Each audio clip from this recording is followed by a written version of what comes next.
네, 오늘 주시는 말씀 창세기 31장 1절에서 16절까지입니다. 함께 읽겠습니다. 야곱이 라반의 아들들이 하는 말을 들은즉 야곱이 우리 아버지의 소유를 다 빼앗고 우리 아버지의 소유로 말미암아 이 모든 재물을 모았다 하는지라. 야곱이 라반의 안색을 본즉 자기에게 대하여 전과 같지 아니하더라.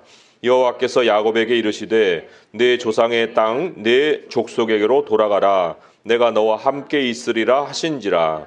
야곱이 사람을 보내어 라헬과 레아를 자기 양떼가 있는 들로 불러다가 그들에게 이르되 내가 그대들의 아버지의 안색을 본즉 내게 대하여 전과 같지 아니하도다. 그러할지라도 내 아버지 하나님은 나와 함께 계셨느니라.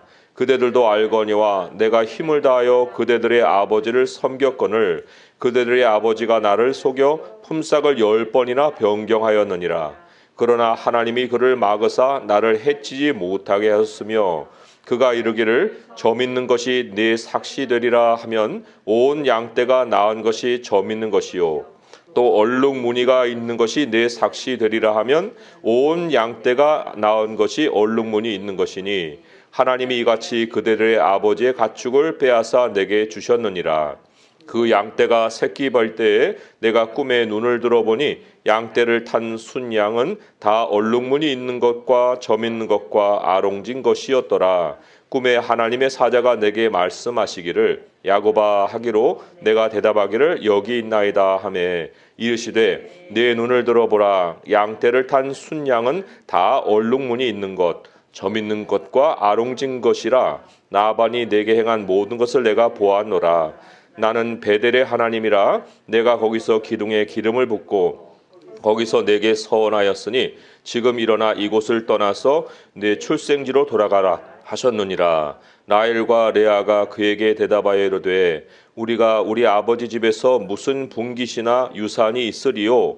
아버지가 우리를 팔고 우리의 돈을 다 먹어버렸으니 아버지가 우리를 외국인처럼 여기는 것이 아닌가. 하나님이 우리 아버지에게서 취하여 가신 재물은 우리와 우리 자식의 것이니 이제 하나님이 당신에게 이르신 일을 다 준행하라. 아멘. 사람이 언제 태어나는지 또 어느 장소에 태어나는지 살아야 하는지 이것이 다 하나님이 결정해 놓으셨어요. 우리도 많은 시대 가운데 지금 21세기에 태어나서 한국 땅에 살고 있잖아요. 이게 하나님이 정하신 일이라는 거예요. 사도행전 17장 26절을 보면요. 인류의 모든 족속을 한 혈통으로 만드사 온 땅에 살게 하시고 그들의 연대를 정하시며 거주의 경계를 한정하셨다. 연대를 정한 것이 우리의 생일을 정하신 거고 거주의 경계를 한정하셨다는 것이 우리가 어디에 어느 국민으로 땅에 태어나야 되는가 하는 것을 하나님이 다 결정해 놓으셨다는 것입니다. 지금 야곱이 밧단 아람으로 가서 20년을 지내고 있어요.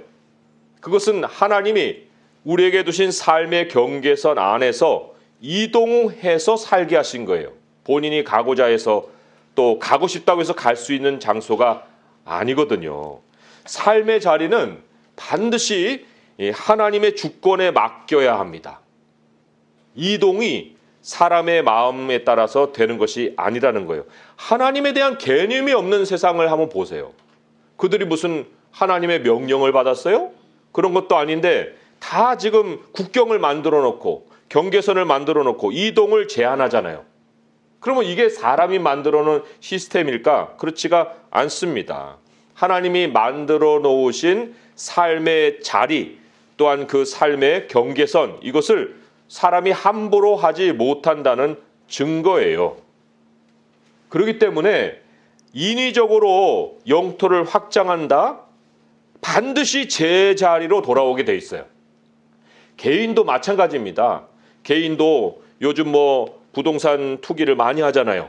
그래서 땅을 넓히고 재산을 넓히고 다른 사람들이 살아야 될 삶의 자리를 빼앗고 이런 일들이 이제 비일비재하게 저질러지는데 이사야 말씀에 분명히 이것을 경고했어요. 이사야 5장 8절에서 13절을 보면은 그렇게 투기를 해서 땅을 많이 모으면 결국에 어떻게 되느냐? 제가 읽어드립니다. 이사야 5장 8절부터 해서 가옥에 가옥을 이으며 전토에 전토를 더하여 빈틈이 없도록 하고 이 땅 가운데서 홀로 거주하려는 자들은 화 있을진저 만군의 여호와께서 내 귀에 말씀하시되 정령이 허다한 가옥이 황폐하리니 크고 아름다울지라도 거주할 자가 없을 것이며 열을 가리 포도원에 겨우 포도주 한 바트가 나겠고 한 호멜에 종자를 뿌려도 간신히 한 에바가 나리라 하시도다. 아침에 일찍 일어나 독주를 마시며 밤에 깊도록 포도주에 취하는 너희들은 화 있을진저 그들이 연회에는 수금과 비파와 소고와 피리와 포도주를 갖추어서도 여호와께서 행하시는 일에 관심을 두지 아니하며 그의 손으로 하신 일을 보지 아니하는도다.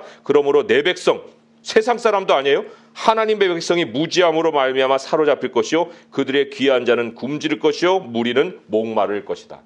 다주택 가져 있어봐야 완전히 황폐해야 되고 거주할 자가 없게 되고 너희들이 그렇게 돈 많다고 해갖고 아침에 일어나서 독주 마시고 맨 쾌락을 즐겨봐야 하나님이 그 백성들을 그냥 두지 아니하신다.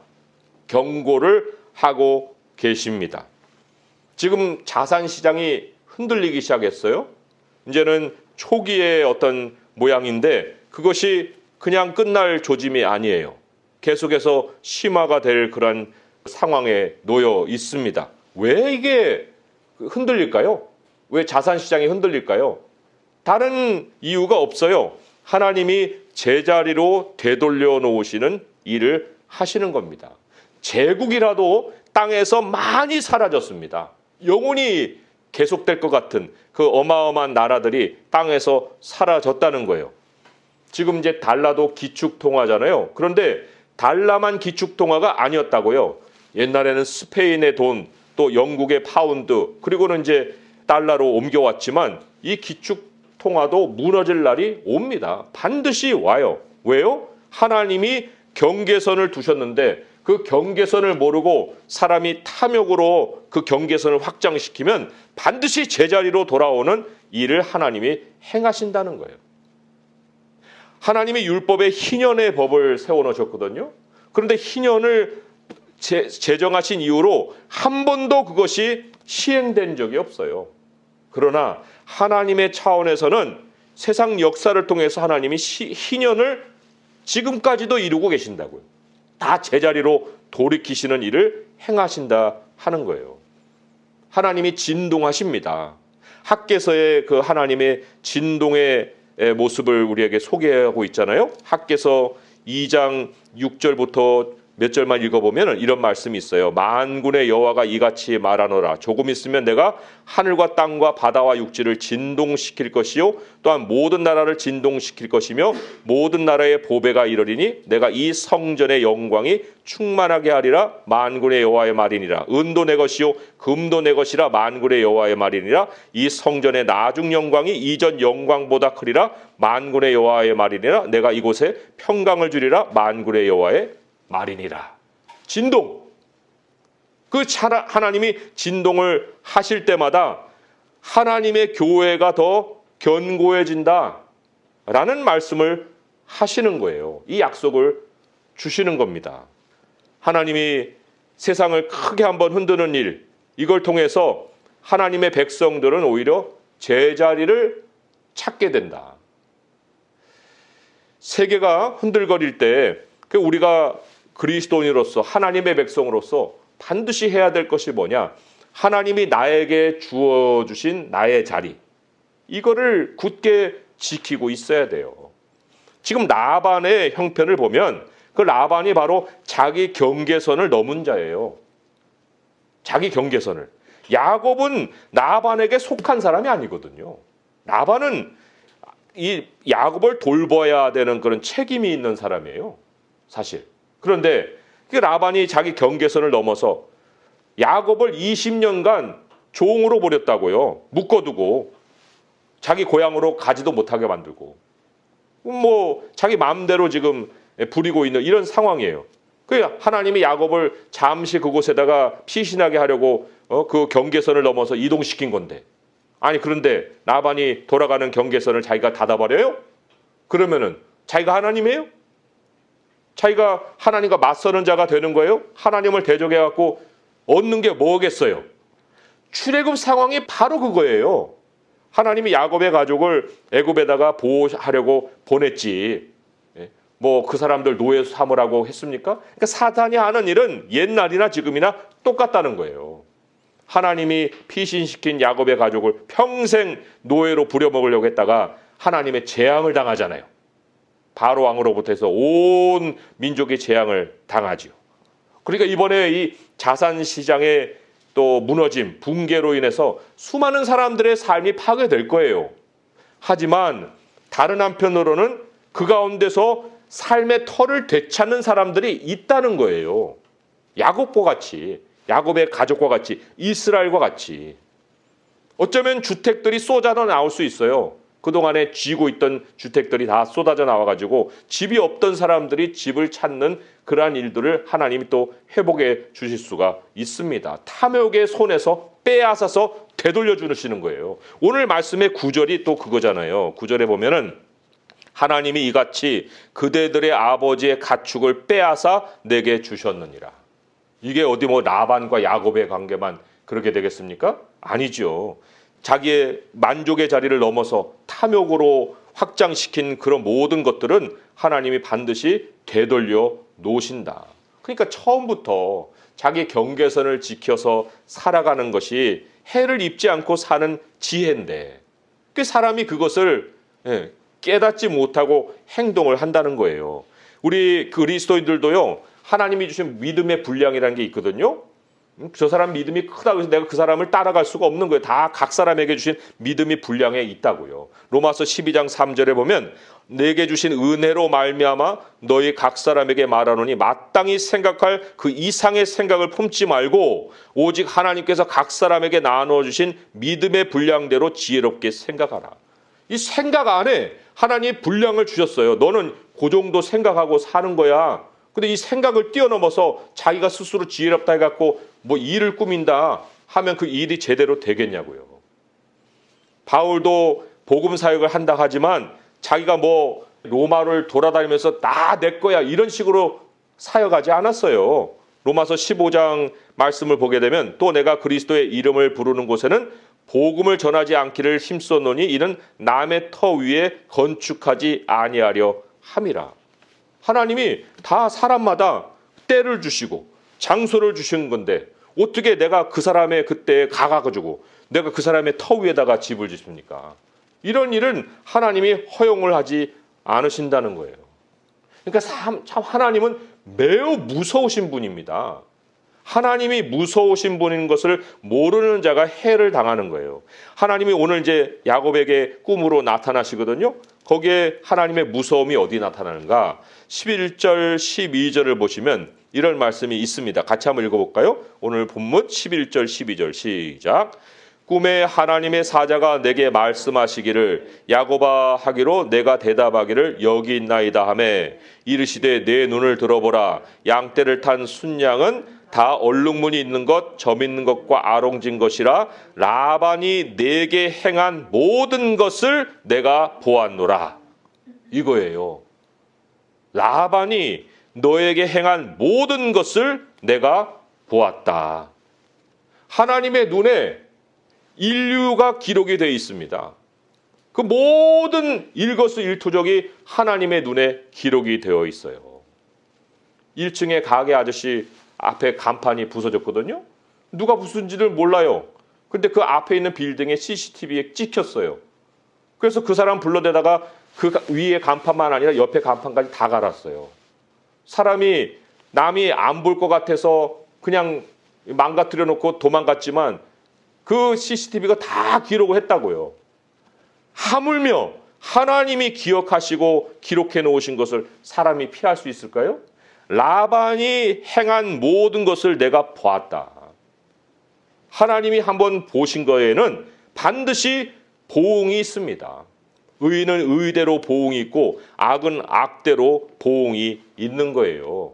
잠언 24장 12절의 말씀에 네가 말하기를 나는 그것을 알지 못하였습니다. 못하였노라 할지라도 마음을 저울질하시는 이가 어찌 통찰하지 못하시겠으며 내 영혼을 지키시는 이가 어찌 알지 못하시겠느냐. 그가 각 사람의 행위대로 보응하시리라. 각 사람의 행위대로 다 봤다. 다 봤으니 내가 그대로 내가 행하여 주리라. 이 하나님의 무서운 모습이라는 거예요. 특별히 라반과 같이 이 불의한 방식으로 뭔가를 얻어내고 탐욕을 정말 채우려고 하고 재물을 쌓은 그런 사람들, 이런 사람들은 행복할 리가 없어요. 행복이 그 사람에게 찾아올 이유가 하나도 없다는 거예요. 왜요? 하나님이 다 보셨기 때문에. 나를 행복하게 해줄 것이라고 생각하고 다 긁어 모은 모든 것이 다 제자리로 돌아간다는 거예요. 거기에 대한 경고가 예레미야서에 분명히 나오잖아요. 예레미야 17장 10절에서 11절을 보게 되면요. 나 여호와는 심장을 살피며 폐부를 시험하고 각각 그의 행위와 그의 행실대로 보응하나니, 여기도 보응이 나오죠. 불의로 치부하는 자는 자고새가 자기가 낳지 아니한 알을 품은 같아서 그의 중년에 그것이 떠나겠고 마침내 어리석은 자가 되리라. 자식도요, 내가 아무리 곱게 키워도 결국은 커서는 자기 낳은 엄마 찾아요. 하물며 이 불의한 일로 돈을 모은 그 돈이 자기 품 안에 있겠냐, 그런 얘기예요. 다 날아간다는 거예요. 다 날아간다. 어떠한 경로를 통해서든지 하나님이 다 제자리로 돌려보내신다 하고 말씀을 하십니다. 이게 하나님의 무서움이에요. 그런데 또 다른 차원에서 우리가 이것은 또 무서움이라고도 할 수 있고 정말 두렵고 경외해야 하실 하나님이라고 할 수 있는 것이 오늘 또 하나의 다른 차원에서 나오죠. 13절의 말씀, 우리 13절의 말씀 또 한번 같이 한번 읽어보겠습니다. 오늘 본문입니다. 시작. 나는 베델의 하나님이라. 내가 거기서 기둥에 기름을 붓고 거기서 내게 서원하였으니 지금 일어나 이곳을 떠나서 내 출생지로 돌아가라 하셨느니라. 이게 왜 무섭고 두렵고 경외할 말씀인가 하면, 베델의 하나님은요 20년 전의 하나님이에요. 우리 이제 시계를 한번 거꾸로 돌려보세요. 내가 20년 전에 몇 살이에요? 한번 그때를 생각해 보세요. 20년 전. 그 20년 전에 내가 하나님 앞에 뭔가 드린 기도 우리 기억하나요?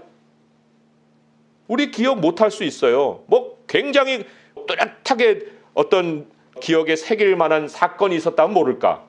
그냥 뭐 흘러갈 수가 있는 그런 세월에 20년 전에 베델이에요. 베델. 근데 그 베델의 하나님이라고 하나님이 자신을 소개하고, 그리고는 그 서원을 기억하고 내가 그것을 기억해서 너를 이제 돌려보낸다. 출생지로 돌아가라. 말씀을 하고 계십니다. 내가 하나님 앞에 기도한 것을 토시 하나 빼지 아니하고 기억하고 계시는 이 하나님, 그 하나님이 우리와 함께 하시는 하나님이세요. 28장으로 가보시면 거기에 하나님이 야곱에게 20년 전에 약속하신 말씀이 기록이 되어 있어요. 28장 15절의 말씀 또 함께 읽어보겠습니다. 시작.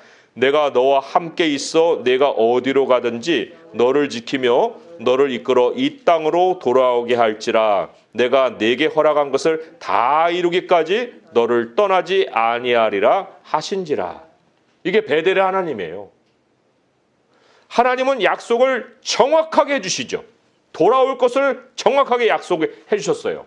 근데 이제 야곱은 이게 될 말이야, 안 될 말이야, 이게 이루어지는 말씀일까, 아닐까? 야곱은 이제 확신을 못하는 거예요. 그러니까 이제 조건을 내세우죠. 그 조건 내세운 게 서원이에요. 참 많은 사람들이 이 서원을 굉장히 실수로도 많이 하는데, 실수로 하든 무엇 하든 간에 아무튼 간에 조건을 내세운 거는 하나님이 굉장히 중요하게 여기시거든요. 야곱은 지금 확신을 할 수 없으니까 조건을 내세워서 서원을 했어요. 자, 어떤 서원을 했습니까? 그 내용을 한번 볼까요? 20절에서 22절 시작. 야곱이 서원하여 이르되 하나님이 나와 함께 계셔서 내가 가는 이 길에서 나를 지키시고 먹을 떡과 입을 옷을 주시어 내가 평안히 아버지 집으로 돌아가게 하시오면 여호와께서 나의 하나님이 되실 것이요 내가 기둥으로 세운 이 돌이 하나님의 집이 될 것이요 하나님께서 내게 주신 모든 것에서 10분의 1을 내가 반드시 하나님께 드리겠나이다 하였더라. 이거예요. 이게 이 서원의 내용입니다. 그런데 이게 하나님의 약속을 걸고 한 서원이잖아요. 하나님의 약속은 반드시 이루어지거든요. 이 야곱은 의심 속에서 서원을 했고 하나님은 약속을 걸었다고요. 그러면 결국에 약속은 이루어지죠. 서원을 하는 것, 약속을 걸고 서원하는 것은 하나님이 백전백승이에요. 약속이 이루어지니까 반드시 그리고 이루신 다음에는 그 서원에 대해 청구서를 내미시는 거예요. 그래도 이 야곱이 하나님의 약속을 걸고 참 이 딜을 한 거기 때문에 뭐 다른 거하고 딜을 한 것이 아니니까 그래도 그나마 괜찮은 거예요. 그런데 약속도 없이 자기가 서원을 해버리잖아요. 그러면 이루어지지도 않은 것에 대해서 내 마음이 묶여버리는 거예요. 이러한 일을 우리가 해서는 안 된다는 거예요. 거기에 많은 사람들이 탐욕 때문에 서원하는 경우가 비일비재합니다. 그런 거는 자기 할 일만 많아지는 거예요. 하나님의 약속이라도 내가 네 하고 아멘 하고 믿으면 할 일이 없어지죠. 그런데 약속을 의심하니까 거기다 조건 걸면 그 조건 나중에 청구서로 돌아온다니까요. 그나마 야곱이 서원한 것은 신앙의 필수 요건이에요. 이거는 하나님이 너 서원 갚아라 해도 손해날 게 없어요. 왜요? 하나님이 내 하나님이 되고 내가 이 돌을 세운 것을 하나님의 집이 되고 그리고 제가 하나님께 11조를 드리겠습니다. 뭐가 문제예요? 아무 문제될 것이 없죠. 여기에 이 11조 문제도 율법에서 11조를 말씀한 게 아니고요. 옛날에는 이 11조가 그 나라의 백성이 되겠다는 표시로 드리는 거예요. 아브라함이 살렘 왕 멜기세덱에게 11조를 드린 것은 그때까지 자기 국적이 없다가 살렘 성에 내가 국적을 두겠습니다 하고 11조를 낸 겁니다. 지금 야곱이 11조를 내겠습니다라고 한 것은 지금까지 소속을 자기가 두지 않았다가 내가 이제 하나님 나라에 내 소속을 둡니다 라는 표시로 이 11조를 서원을 한 겁니다. 그럼 우리는 하나님의 나라의 시민이 아닌가요? 우리도 하나님의 나라의 시민이죠. 그래서 하나님께서 이 요구하시는 11조를 드리는 거예요. 무슨 율법에 의해서 드리는 것이 아니라는 거죠. 하나님도 사실 이 안 드린 거에 대해서는 과징을 하시죠. 그래서 우리가 하나님의 나라의 소속인데 그 소속된 것에 대한 의무를 하지 않으면 하나님이 나중에 다 찾으시는 거예요. 돌아간다. 하나님이 되찾으신다. 이게 다 그런 의미에서 다 하나의 사이클로 돌아가는 거예요. 중요한 것은 뭐냐? 야곱이든 라반이든 간에 세상은 내 마음대로 사는 것이 아니다라는 것입니다.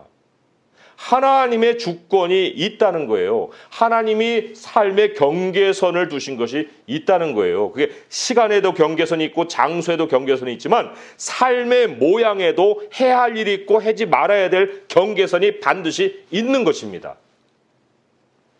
그것을 우리가 안다고 할 때 하나님을 우리가 쫓는다고 하면 그 말씀에 대해서 믿음으로 온전히 반응하고 나가는 것이 지혜지. 그럼 무슨 말씀에 뭘 조건을 달아갖고 서원을 하고 괜히 내 의무만 많이 만들어낼 이유가 뭐가 있어요? 하나님이 우리를 이동시키는 곳은 지금 야곱도 라반에게 이동시켰고 또 야곱의 가족을 출애굽에도 이동시켰지만 하나님은 우리를 이동시킬 때 그런 일이 있잖아요. 그럴 때에는 반드시 우리의 행복을 위해서 이동시키십니다. 마태복음에 보게 되면 그 이동하는 그 원리가 하나 나오죠. 마태복음 10장에 제자들을 이제 내보내시면서 마태복음 10장 11절부터 해서 몇 절이 나와요. 거기 한번 같이 찾아서 읽어볼까요? 마태복음 10장 11절부터 14절까지 한번 같이 읽어보겠습니다. 시작. 어떤 성이나 마을에 들어가든지 그 중에 합당한 자를 찾아내어 너희가 떠나기까지 거기서 머물라. 또 그 집에 들어가면서 평안하기를 빌라. 그 집이 이에 합당하면 너희 빈 평안이 거기 임할 것이요 만일 합당하지 아니하면 그 평안이 너희에게 돌아올 것이니라. 누구든지 너희를 영접하지도 아니하고 너희 말을 듣지도 아니하거든 그 집이나 성에서 나가 너희 발에 먼지를 떨어버리라. 내가 진실로 너희에게 이르노니 심판날에 소돔과 고모라 땅이 그 성보다 견디기 쉬우리라. 평안을 비르면서 우리로 이동시키잖아요. 그런데 언제 떠나느냐? 영접하지 않을 때, 말을 듣지 않을 때, 너에게 대해서 반감을 가질 때, 그러니까 오늘 본문으로 돌아오게 되면 라반의 안색이 변해 있어요. 이제 떠날 때가 된 거예요. 물론 훨씬 더 떠날 상황에 라반이 붙들고 있는 것이었지만 결국 마지막에 하나님이 야곱을 이동시키시는 그 표시가 라반의 안색이 변한 거예요. 그때까지 하나님은 또 야곱에게 인내를 가르치신 거고 삶에 하나님이 함께 하신다는 것을 의지하게 만들어 주신 거죠.